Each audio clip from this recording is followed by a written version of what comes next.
Hello नमस्कार, जय हिंद दोस्तों। कैसे हो आप सब लोग? उम्मीद करता हूँ सब बढ़िया होंगे। तो आज की इस वीडियो में हम बात करने वाले हैं एक और न्यू ऑफलाइन वैकेंसी की। जी हाँ दोस्तों, वो निकली है डाक विभाग रायपुर के लिए। इसके लिए भी दोस्तों ऑल ओवर इंडिया कैंडिडेट जहाँ से कहीं से भी आप हो, आप इसके लिए आवेदन भर सकते हो। सभी जातियों के लिए ये फॉर्म रहने वाला है। कोई सी भी जाति के कैंडिडेट हो, इस फॉर्म को भर सकते हैं। इससे पहले आप वीडियो में आगे बढ़े तो प्लीज़ चैनल को सब्सक्राइब और बेल आइकन को ऑन जरूर कर दे, ताकि आने वाली गवर्नमेंट जॉब्स की जानकारी सबसे पहले आप तक जरूर पहुंचे। तो इस फॉर्म की दोस्तों लास्ट डेट की बात करें तो 20 जनवरी 2024 इस फॉर्म की लास्ट डेट रहने वाली है। इसके अलावा दोस्तों इस फॉर्म की जो पेमेंट है वो आप ई मित्र पर जाके आपको इसको डाउनलोड करवा सकते हो, या आपके पास कोई भी केंद्र हो, जन सेवा केंद्र हो चाहे कहीं भी हो, वहाँ पर आपका ये फॉर्म मिल जाएगा। इसके लिए आपको उनको 30 से 50 रुपये का पेमेंट करना होगा और वो आपको ई मित्र से डाउनलोड कर देगा। तो इसके अंतर्गत दोस्तों स्टाफ कार ड्राइवरों की वैकेंसी रहने वाली है। टोटल पोस्ट की भी बात करेंगे दोस्तों, तो दोस्तों टोटल पोस्ट है 7 वैकेंसी है। स्टाफ कार ड्राइवर की एज आपकी 18 से 27 साल की है, लिए जाएगी। साथ ही वेतन आपका लगभग 20,000 रुपये से लेकर 63,000 तक आपको दिया जाएगा। योग्यता क्या क्या रखी जाएगी? उस 10वीं पास तथा 3 वर्षीय अनुभव होना चाहिए, यानी आपको हल्का या भारी वाहन लाइसेंस होना चाहिए। कोई सा भी लाइसेंस हो, आपको 3 वर्ष का एक्सपीरियंस कम से कम मांगा गया है। इसके अलावा दोस्तों इस वीडियो को अंत तक जरूर देखिए, क्योंकि इसके अंतर्गत मैं फॉर्म को भर के और लिफाफे को भर के भी बताने वाला हूं कि आपको आप भेजना कैसे है, फॉर्म भर के सबमिट कैसे करना है। इससे पहले अगर आपने एयरपोर्ट स्कूल कानपुर का ऑफलाइन फॉर्म नहीं भरा है तो उसके लिए भी मैंने अलग से वीडियो बना के रखा है, वो भी आप जाके जरूर चेक कीजिएगा। क्योंकि उसके अंतर्गत भी दोस्तों क्लर्क, हेल्पर, चौकीदार और प्राइमरी टीचर्स की वैकेंसी है, वो भी ऑफलाइन है, लेकिन वो संविदा के आधार पर है और ये परमानेंट वैकेंसी है। आप दोनों पोस्ट के लिए जिसके लिए भी अप्लाई करना चाहते हैं आराम से आवेदन कर सकते हैं। आपकी जो एज है दोस्तों उसकी काउंटिंग 20 जनवरी 2024 के अनुसार की जाने वाली है।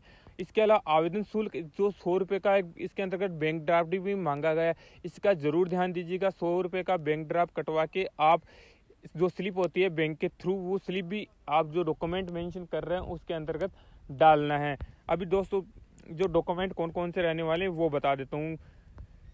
डॉक्यूमेंट के अंतर्गत आपको 10th 12th की मार्कशीट, साथ ही जाति प्रमाण पत्र की फोटोकॉपी, आधार कार्ड और एक अन्य आईडी प्रूफ यानी पैन कार्ड भी डाल सकते हो, या फिर कोई आप वोटर आईडी डाल सकते हो। इसके अलावा लाइसेंस होना जरूरी है। एक्सपीरियंस सर्टिफिकेट अगर आपके पास हो तो बढ़िया है। एक पासपोर्ट साइज का नवीनतम फोटो होना चाहिए और जो चालान कटवाया था आपने उसकी स्लिप होनी चाहिए। इसके अलावा दोस्तों और इसके अंतर्गत कोई ज़्यादा कोई है नहीं। आप इसकी ऑफिशियल साइट पे भी जाके इस वैकेंसी की डिटेल ले सकते हैं। www.indiapost.government.in इसकी ऑफिशियल वेबसाइट है। वहाँ पे जाके आप छत्तीसगढ़ के रायपुर सेक्शन में इस जानकारी की पूरी जानकारी ले सकते हैं। तो चलिए दोस्तों हम चलते हैं अपने फॉर्म को भर के सबमिट कैसे करना है। उसके लिए पहले हम दोस्तों लिफाफे भरेंगे, उसके बाद में फॉर्म को भरेंगे। तो चलिए दोस्तों स्टार्ट करते हैं लिफाफा। तो लिफाफे तैयार करने के लिए आपको 2 लिफाफे लेने हैं। सबसे पहले एक छोटा लिफाफा होना चाहिए, एक बड़ा लिफाफा होना चाहिए। तो बड़े वाले लिफाफे के ऊपर हम लिखना स्टार्ट करते हैं दोस्तों। सबसे पहले आपको जो व्हाइट वाला लिफाफा रहेगा बड़ा वाला, उसके ऊपर लिखना है application for the post of staff car driver. Category आपकी अगर यूआर है तो यूआर लिख दीजिए, ओबीसी है तो भी दोस्तों यूआर के अंतर्गत ही आवेदन होने वाले हैं। तो आपकी एससी और यूआर के अंतर्गत दोनों में आवेदन होगी अगर ओबीसी का कैंडिडेट है तो। उसके अलावा दोस्तों हम उसका एड्रेस जो भेजने वाला वो क्या होगा, assistant director office of chief post master general Chhattisgarh, circle Raipur, pin आगे 492001, आगे CG यानी छत्तीसगढ़ लिख देना है। उसके नीचे दोस्तों आइएगा, नहीं उसके नीचे आपको फॉर्म लिखना है। फॉर्म लिखने के बाद सेल्फ का एड्रेस लिखना है, वही एड्रेस लिखना है दोस्तों जो आपके डॉक्यूमेंट्स के अंतर्गत है, क्योंकि इसी के ऊपर आपका कॉल लेटर आने वाला है। इसी यही एड्रेस आपको छोटे वाले लिफाफे के ऊपर भी मेंशन करना है। लेकिन आपको उसके ऊपर 2 लगा के खुद का एड्रेस लिखना है। जो सेल्फ एड्रेस होगा वो 2 लगा के लिखना है, ताकि वहाँ से जो भी बंदा पोस्ट करे वो अपने आप उस अपने एड्रेस के ऊपर आ जाए। उसके ऊपर दोस्तों आपकी ईमेल आईडी और मोबाइल नंबर भी मेंशन कर दीजिएगा, क्योंकि कई बार पोस्ट मास्टर वाला अपने आपको फ़ोन करके भी बता सकता है कि आपका कॉल लेटर आ गया है। इसके अलावा दोस्तों इसके ऊपर जो छोटे वाला लिफाफा होगा उसमें सेल्फ एड्रेस हो गया। पूरे डॉक्यूमेंट्स फोल्ड करके अच्छे तरीके से जो फॉर्म भरा उसको फॉर्म को मैं भर के बताऊंगा अभी, वो भी आपको इसी के अंतर्गत पूरे डॉक्यूमेंट को सेल्फ अटेस्ट करना है। उसके बाद में पूरे फोल्ड करके जो छोटा वाला लिफाफा भी इसी के अंतर्गत डालना है। अभी दोस्तों आपके दिमाग में आ रहा होगा कि डाक टिकट कितने का लगेगा, तो छोटे वाले लिफाफे के ऊपर आपको 25 रुपये का डाक टिकट लगाना है। 25 रुपये के टिकट के बाद में आपको बड़े वाला लिफाफा उसका वेट होता है दोस्तों। वेट होने के बाद में उसी के अनुसार टिकट लगता है। 13 से 15 या 18 रुपये तक का टिकट उसके ऊपर लगने वाला है। तो दोनों के ऊपर टिकट लगा के आपको दोस्तों ये जो ऑफिस, डाक ऑफिस वाला काउंटर होता है वहीं पे जमा करवाना है। आप बाहर वाले काउंटर के अंतर्गत न डालिएगा, क्योंकि वहीं से भी फॉर्म मिसिंग हो जाते हैं। अभी दोस्तों हम फॉर्म भर के आपको बताते हैं कि फॉर्म को भरना कैसे है।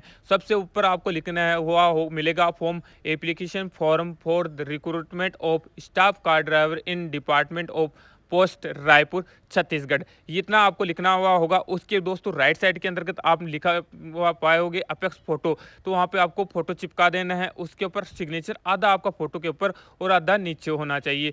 नेक्स्ट चलिएगा नंबर 1 कॉलम, उसके अंदर लिखा है name of candidate in block letter. आपका नाम होना चाहिए ब्लॉक लेटर के अंतर्गत, तो आपका नाम ब्लॉक लेटर के अंतर्गत लिखने के नीचे नेक्स्ट में आएगा दोस्तों आधार नंबर। उसके अंतर्गत आपके आधार कार्ड नंबर डाल देना है। नंबर 3 कॉलम में आपके पिताजी का नाम, उसका नाम डाल देना है। नंबर 4 कॉलम में प्रेजेंट पोस्टल एड्रेस, जहां अभी आप रहते हैं वहां का पूरा एड्रेस डालना है। पिन कोड सहित डिस्ट्रिक्ट और स्टेट सहित आपका एड्रेस डालना है। नेक्स्ट दोस्तों 5th नंबर कॉलम में आपके मोबाइल नंबर मैंडेटरी है, ये डालना ही डालना है, तो इसके आपको मोबाइल नंबर पक्का डालिएगा। नंबर 6 कॉलम में आपको लिखना है आपकी कैटेगरी कौन सी है, जनरल है, ओबीसी है, एससी है, वो कैटेगरी आपको लिख देना है। नंबर 7 के अंतर्गत कास्ट सर्टिफिकेट का जो नंबर होता है वो लिखना है। इसके अलावा 8th नंबर कॉलम के अंतर्गत आपकी जो डेट ऑफ बर्थ है दोस्तों वो लिखना है। आपकी 9th नंबर में एज ऑफ कितनी हो जाएगी वो लिखना है, 24/11/2023 तक।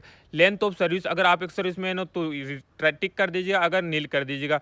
नेशनलिटी इंडियन है। जेंडर में आपका मेल फीमेल जो भी जेंडर है वो लिख दीजिएगा। नेक्स्ट में दोस्तों आइएगा email ID if any. Email ID भी अगर आपकी नहीं है तो किसी अपने फ्रेंड की लिख दीजिएगा, लेकिन ईमेल आईडी भी ज़रूर मेंशन करना है दोस्तों, क्योंकि कई बार आपका कॉल लेटर इसी के ऊपर भी भेज दिया जाता है, डाक ऑफिस के द्वारा न भेज के। नेक्स्ट में दोस्तों हम चलते हैं कि 40 नंबर कॉलम में क्या लिखा है, education qualification self attest copies of detail examination. आपकी जो डॉक्यूमेंट पढ़ाई की है वो आपको इसके अंतर्गत लिखना है। नेक्स्ट कॉलम है दोस्तों 15 number column, driving licence number.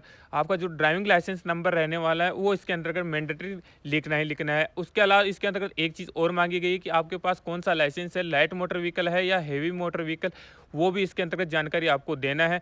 इसके अलावा 18 नंबर कॉलम को दोस्तों खाली छोड़ दी गया। आपने इसमें पूछा गया कि कितनी फीस आपने दी है या कितनी नहीं दी। 19 नंबर कॉलम जरूरी है कि आप डॉक्यूमेंट की लिस्ट कौन कौन से डॉक्यूमेंट भेज रहे हो वो इसके अंतर्गत जरूर लिखना है। आप आधार कार्ड, पैन कार्ड, 10th की marksheet, card certificate, driving licence, जो भी डॉक्यूमेंट आप भेज रहे हो वो इसके अंतर्गत लिख देना है कि हाँ हमने ये सारे डॉक्यूमेंट भेजे थे, ताकि उनको मिसमैच भी कहीं हो पा रहे तो वो पूरे डॉक्यूमेंट को चेक करें कि बंदे ने पूरे डॉक्यूमेंट भेजे हैं जो उसने लिख रखे हैं। उसके बाद में दोस्तों नेक्स्ट में चलते हैं तो एक डिक्लेरेशन फॉर्म आएगा, जो 3rd फॉर्म पेज रहता है वो डिक्लेरेशन का रहेगा। इसके अंतर्गत आपका नाम नंबर लिख देना है। नाम नंबर लिखने के बाद सिग्नेचर कर देना है। उसके नेक्स्ट में दोस्तों जो डॉक्यूमेंट मैं आपको बता रहा था सेल्फ टेस्ट कैसे करना है, तो इसी प्रकार को आपको सेल्फ टेस्ट करना है। जैसे मार्कशीट के नीचे सिग्नेचर हो गया, आधार कार्ड के नीचे सिग्नेचर हो गया, और आपकी फ़ोटो के जो फोटो आपने सेल्फ टेस्ट करवा के करते हैं उसी के ऊपर आधा फोटो के ऊपर और आधा फोटो के नीचे सिग्नेचर करना था, वो भी हमने कंप्लीट कर लिया। इसके अलावा दोस्तों डॉक्यूमेंट की सारी फॉर्म हमने भर दिया, डॉक्यूमेंट हमने सेल्फ टेस्ट करके डाल दिए, लिफाफा सबसे पहले हमने भर ही लिया, तो हमारा फॉर्म वो दोस्तों हो गया कंप्लीट। आप ये ज़रूर इसको भेजिए।